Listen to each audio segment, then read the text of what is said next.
What if what you call old age is actually something your family has been hiding for years?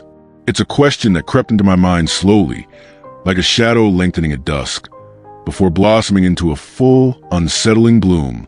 For a long time, we all just accepted it. Dad was getting older. He was 78. Forgetfulness, shifts in mood, the endless repetition of stories. These were all just hallmarks of the inevitable march of time, weren't they? It's just old age, my sister, Sarah, would say, her voice carrying a note of weary resignation that, looking back, was more about convincing herself than anyone else. My mother, Eleanor, would simply nod, her eyes often fixed on some distant point, a silent acknowledgement of the changes that were slowly, inexorably, claiming the man she had loved for over 50 years. But there was a growing disquiet in my gut, a persistent hum that told me something was profoundly, fundamentally wrong. It wasn't just the occasional misplaced keys or the forgotten appointments. It was a deeper unraveling, a subtle but undeniable shift in the very fabric of his being. The man who had once been the unshakable anchor of our family, the sharpest wit at any gathering, was slowly fading, and the collective silence that surrounded it felt heavier than any spoken truth. It felt like a secret, not just from the outside world, but from ourselves.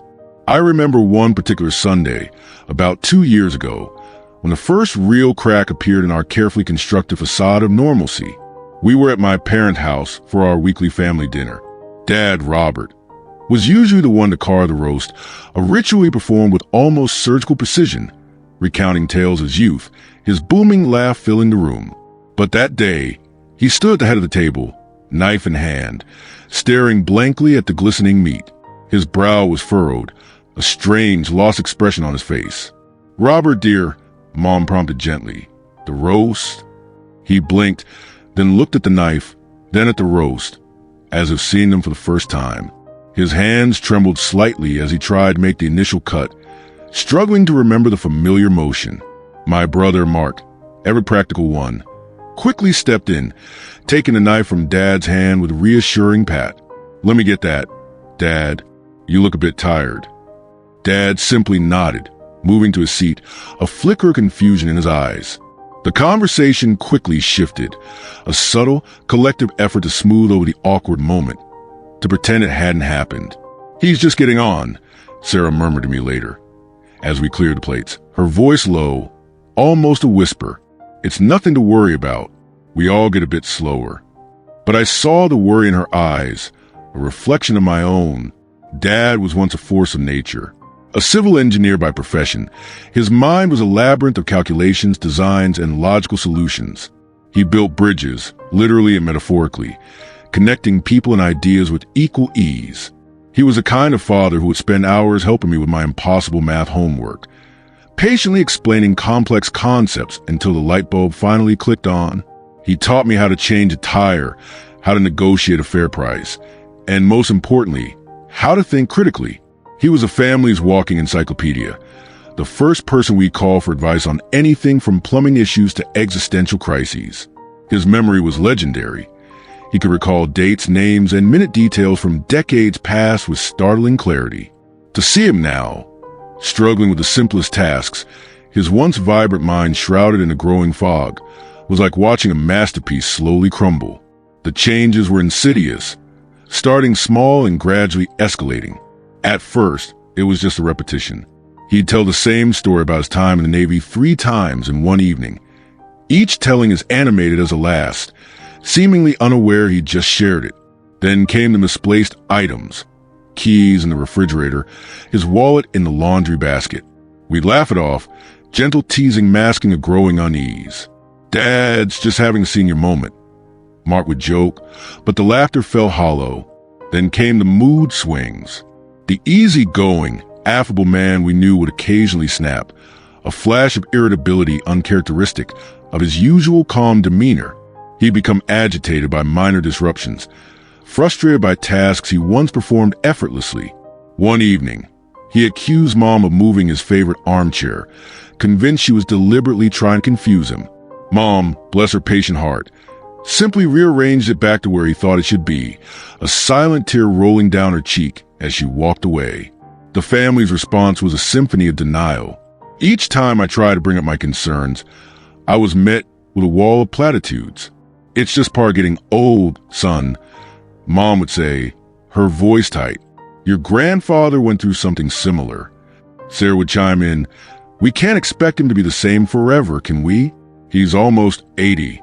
Mark, always a voice of reason, would suggest maybe he just needs more rest.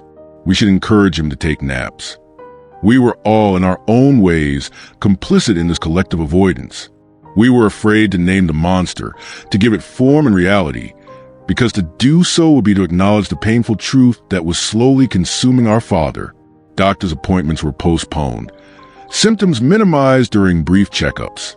"He's a bit forgetful," Mom would tell the doctor, downplaying severity. "But otherwise, he's doing well for his age."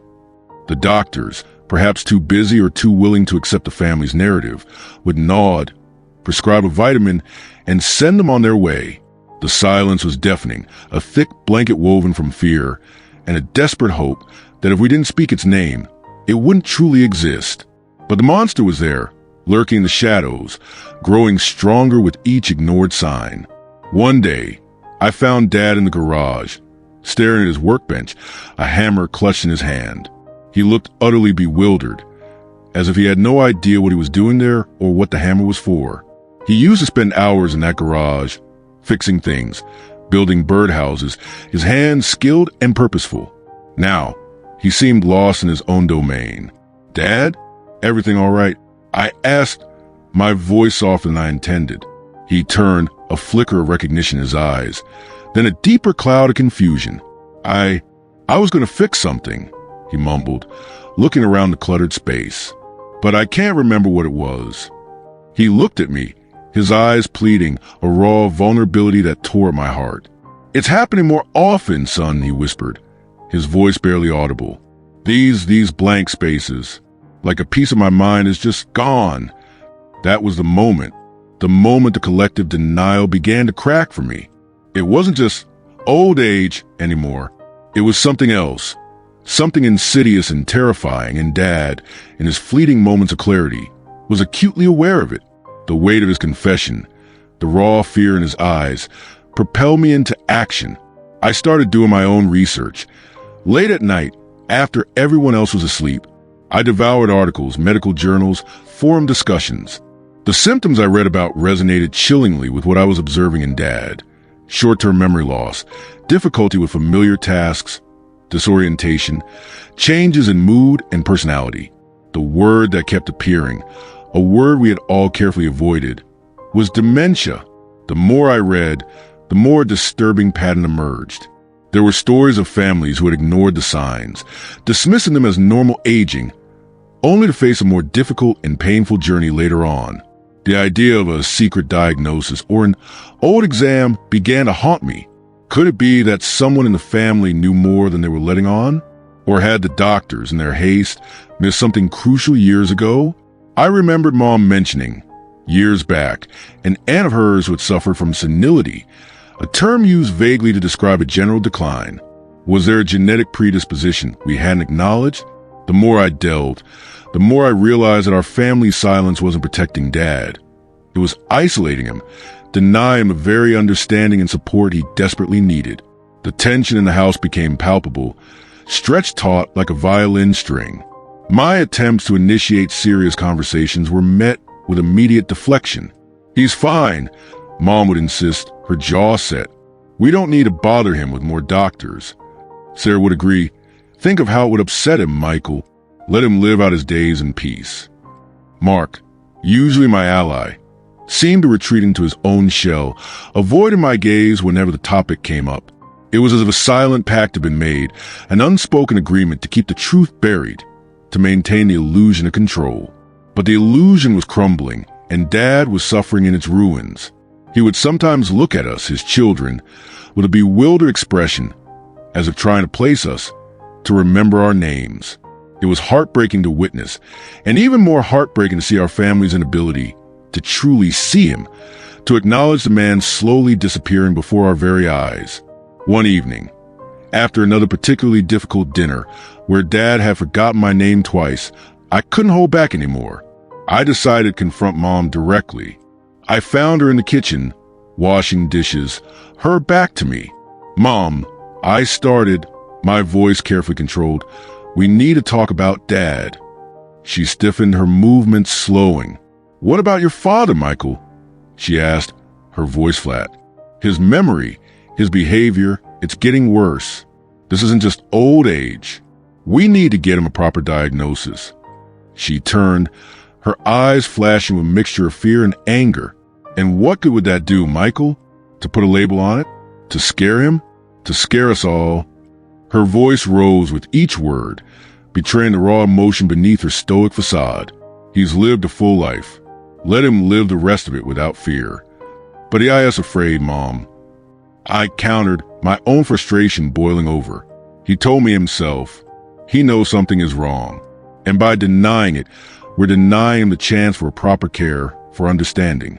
That's when she broke. She dropped the dishcloth, her hands shaking, and sank into a kitchen chair, burying her face in her hands. Her shoulders heaved with silent sobs. I knelt beside her, my heart aching. "Mom, please, what is it? Is there something you're not telling me?" She slowly lifted her head, her eyes red-rimmed. There was an old report," she whispered, her voice barely audible. "Years ago, when your uncle, my brother, started showing signs. The doctors ran some tests on Robert too, as a precaution, because of the family history." My breath caught in my throat. An old report. A hidden diagnosis. "What did it say, Mom?" I urged, my voice trembling. She hesitated, then took a deep, shuddering breath. It was inconclusive. They said there were markers, indicators, but it wasn't definitive. They said it could be nothing, or it could be the beginning. She looked at me, her eyes filled with profound sadness. "We decided not to tell him, not to tell any of you. We thought we were protecting him, protecting all of us from worry." The weight of that revelation settled over me, heavy and suffocating. A secret kept for years, shaping our lives, our denial, our fear. It wasn't just old age. It was something that had been lurking, a quiet threat. And we had chosen to ignore the early warning signs, to bury the truth in the name of a misguided protection. The conversation with Mom was a turning point. It was painful, raw, and exposed the deep wounds of fear and regret that had festered beneath the surface of our family's calm exterior. Knowing there was an old report, even an inconclusive one, changed everything. It transformed our collective denial from mere ignorance into a conscious, albeit well-intentioned, suppression of truth. I shared what Mom had told me with Sarah and Mark, and the news hit them like a physical blow. Sarah, usually so composed, broke down in tears, overwhelmed by the guilt of her own dismissiveness. Mark, ever the pragmatist, immediately felt a surge of anger, not at Mom, but at the situation, at the lost time, at the unspoken truth. The silence that had once bound us in a shared denial now crumbled, replaced by a cacophony of regret and a desperate need for answers. We scheduled a comprehensive medical evaluation for Dad, this time with a specialist, a neurologist. It was a difficult process. Dad was confused, sometimes agitated, by the endless questions and tests. But we were there, all of us, a united front, no longer willing to shy away from the truth. Mom held his hand, whispering words of comfort, her eyes filled with new resolve. Sarah gently guided him through memory exercises, her voice soft and reassuring. Mark patiently explained each step of the process, his hand on Dad's shoulder. It was a stark contrast to the isolated, evasive approach we had taken before. This time, we were facing it together. The diagnosis, when it finally came, was not a shock. Alzheimer's disease, moderate stage. The doctor explained that the early markers in the old report, combined with the family history, had indeed been indicators. He emphasized that while there was no cure, early diagnosis and intervention could help manage symptoms, improve quality of life, and allow the family to prepare and adapt. Hearing the words spoken aloud, seeing the official diagnosis on paper, brought a strange mix of emotions. There was pain, deep and profound, for the man we were slowly losing. But there was also a sense of clarity, a release from the suffocating grip of the unknown. Naming the monster didn't make it disappear, but it made it tangible. It gave us a target, a path forward, however difficult. The journey since that diagnosis has been challenging, but also surprisingly unifying for our family. We've had to learn to navigate a new reality, to adjust our expectations, and to find new ways to connect with Dad. We've learned that patience is paramount, that sometimes a simple touch or familiar song can reach him when words fail. We've learned to cherish the moments of lucidity, however fleeting, and to find joy in the smallest interactions.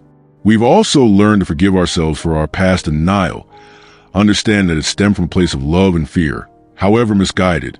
The silence that once separated us now serves as a stark reminder of the importance of open communication, of facing difficult truths head-on. Dad's world continues to shrink, but our love for him has only grown. We've installed cameras, hired professional caregivers, and adapted our home to ensure his safety and comfort. We talk openly about his condition, not just among ourselves, but with friends and extended family, breaking the taboo that once surrounded his illness. We share stories now, old ones and new ones, not to test his memory, but to celebrate his presence. Some days, he remembers the details vividly. Other days, the stories dissolve halfway through, leaving only fragments behind. And we've learned to sit with that, to fill the gaps not with correction, but with patience. I used to believe love required recognition, that someone had to know your name, your history, your place in their life. Now I understand something different. Love doesn't demand memory. It demands presence. It asks us to stay, even when the familiar disappears. This journey has taught me how subtle denial can be, how quietly it grows. It doesn't arrive as cruelty or neglect. It arrives disguised as protection, as exhaustion, as the desperate hope that if we don't name what's happening, it might somehow stop happening. What we often call old age becomes a convenient umbrella, a place where fears, unanswered medical questions, and emotional avoidance can hide together. It allows us to postpone difficult conversations, to delay decisions, to pretend that discomfort is the same thing as normal. But normal isn't always harmless, and silence, no matter how well-intentioned, can be deeply isolating. As I've walked beside my father through this process, I've begun to recognize something unsettling. This pattern didn't start with him. It existed long before, quietly woven into our family history. When I was a child, my grandmother began to change. At first, it was small things, repeated questions, misplaced objects, moments of confusion softened by laughter. We call them quirks, eccentricities, harmless slips. My mother was overwhelmed, stretched in between work, parenting, and caregiving. And so, without ever saying out loud, we adapted. We covered for my grandmother. We redirected conversations. We explained things away for her. And I learned the unspoken rules early. Don't point out, don't make her uncomfortable, don't name what's happening. By the time the truth could no longer be ignored, so much time had already been lost.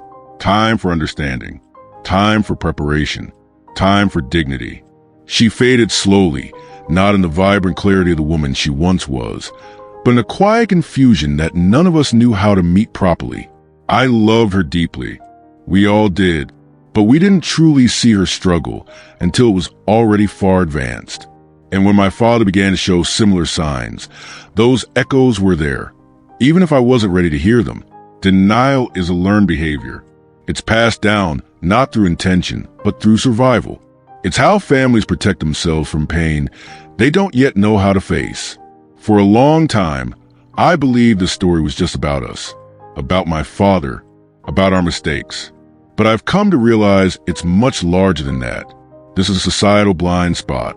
We celebrate youth endlessly, yet we struggle deeply with aging, especially when it affects the mind. We talk about brain health in abstract terms, but rarely about what it truly means to live alongside cognitive decline. We lack language that preserves dignity. We lack patience. And often, we lack the courage to look closely.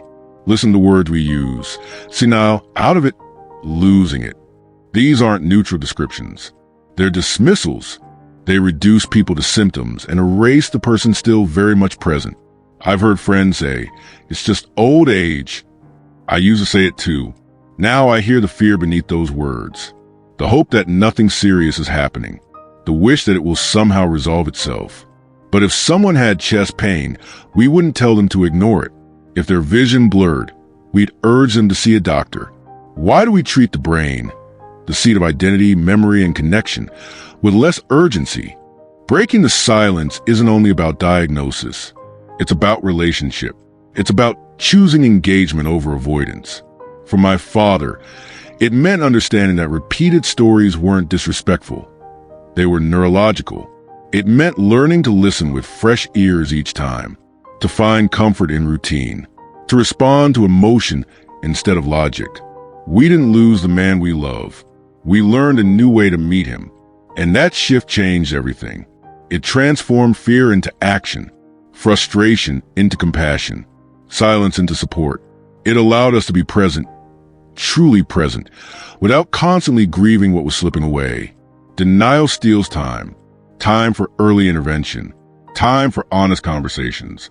Time for adapting life before crisis forces change. And time, once lost, can never be reclaimed. So if you're noticing subtle shifts in someone you love, unexplained frustration, repeated questions, moments of confusion, don't let fear stop you from looking closer. Ask the difficult questions. Seek professional guidance. Be the one who breaks the silence. Naming the truth doesn't make it heavier. It makes it shared. And when truth is shared, love doesn't disappear. It evolves. If this story resonated with you, share it with someone who might still be calling suffering normal. And if you want more stories like this, more voices, more honest conversations, subscribe to Emotional Life Tales, Voices After 50, and activate notifications. Let's build a space where aging is met with clarity, dignity, and connection, and where no one has to walk this path alone.